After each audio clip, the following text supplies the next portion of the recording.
this is Michelle with Michelle's Macarons, and today we're going to talk about how you can network in your community so you can grow your home bakery business locally. So this is good to include if you have a home bakery business plan and you're trying to figure out how to grow and how to grow locally. So to get those customers that will keep coming back. If you haven't already, go check out this video and this video, and it will show you how to start your home bakery business and get it going, and then watch this video to grow it even more. We also have a course called the Home Bakery Blueprint, which I will talk more about at the end, that helps you through all of these steps. The first way to kind of network in your community and get your name out there when you're first starting are farmers markets. So farmers markets, I'm sure you already know, but if you don't know how to do farmers markets, go to this video and I tell you what to bring, how to set up, and how to make your farmers market, your first farmers market, run smoothly. But farmers markets, basically, it's not all farmers, but just local vendors set up booths at usually they shut down a road or a parking lot or something, and you sell your baked goods, or farmers sell their crops and all sorts of stuff. Some people even do crafts and stuff there. So that is a great way to get your name out there, because that can be a really popular area. You can meet people and you can grow your customer base, because maybe you're selling macarons and they've never even heard of macarons. So you can put out samples, you can get to know people, they get to know you, they know you'll be there every week or whenever you're there. You can kind of have a schedule so they know where to find you. That's also great. And that kind of gives them something where they get to know you because you are there the whole summer. Usually you'll kind of book a farmer's market for the whole summer, or if you live in a nice area, the whole year. So it's kind of like a storefront, but not really. But if you're just starting, it's nice to have that stability where people know where to find you. And then if they place big orders, they can maybe come pick them up at the farmer's market. Just somewhere to maybe act like a pickup location without having to give away your home address. The farmer's markets are also good for getting to know the area. So when I first started, I did a bunch of different farmers markets all around, and then narrowed it down to which one was the best, and then kept doing that year after year.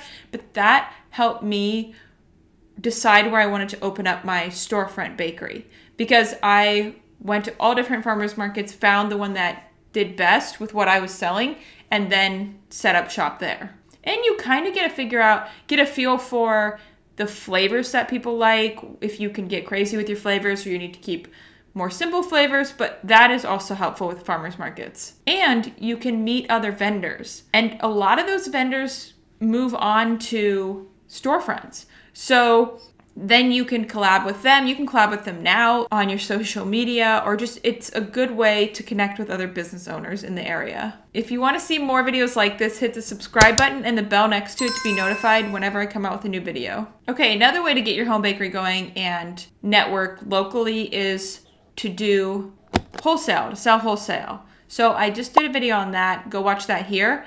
But basically, you sell your product to a restaurant, a store, another bakery, and then they sell it for you. So that's a great way to be exposed to another business's customer base.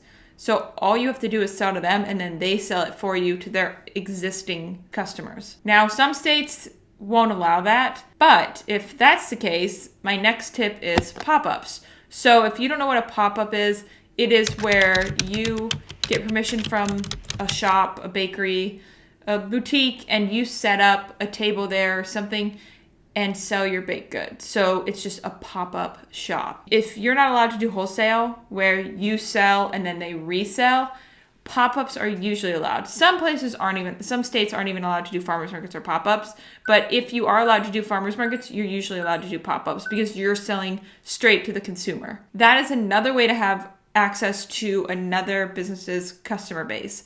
So you're going in there, you should promote on your own to kind of benefit the shop that you're popping up at, to kind of bring them your customers, but you will also have access to all of their customers who are already coming in for them. Another way is to grow your Instagram, but grow it locally. You can still do the stuff you would do to grow it like worldwide, but focus more on your local followers and and growing that. So it's important because you don't have a storefront. So your internet presence is basically your storefront when you're a home bakery business.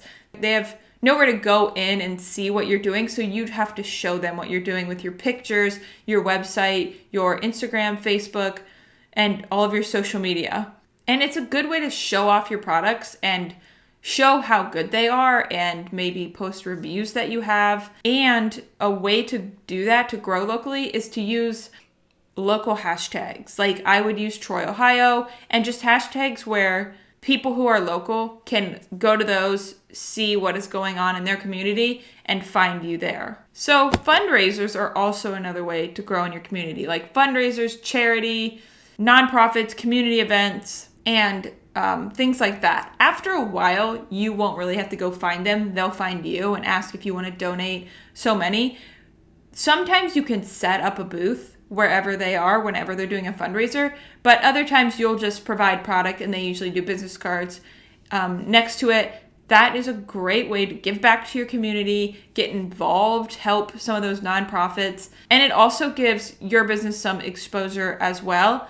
And if you have a following, you can use your following to bring some of your customers to that event as well, so it's helping that event too. Okay, now we have a course called the Home Bakery Blueprint where we show you how to do all of this. So if this seems like a lot to you, that's okay. Join the email list below and I'll send you a link as soon as that opens up. But we go over all of this and tell you how to do it, give you templates when you're contacting Wholesale and Pop-Ups, and just break it down into a step-by-step process so you don't have to worry about being all over the place with this kind of stuff. We also have a Macaron recipe subscription where you can get one new Macaron recipe every month. I will put that in the link in the description as well. Okay, you can follow me on Facebook and Instagram, and I will put those links in the description. Okay, check out these other Macaron videos. Okay, love you, bye. I hate this.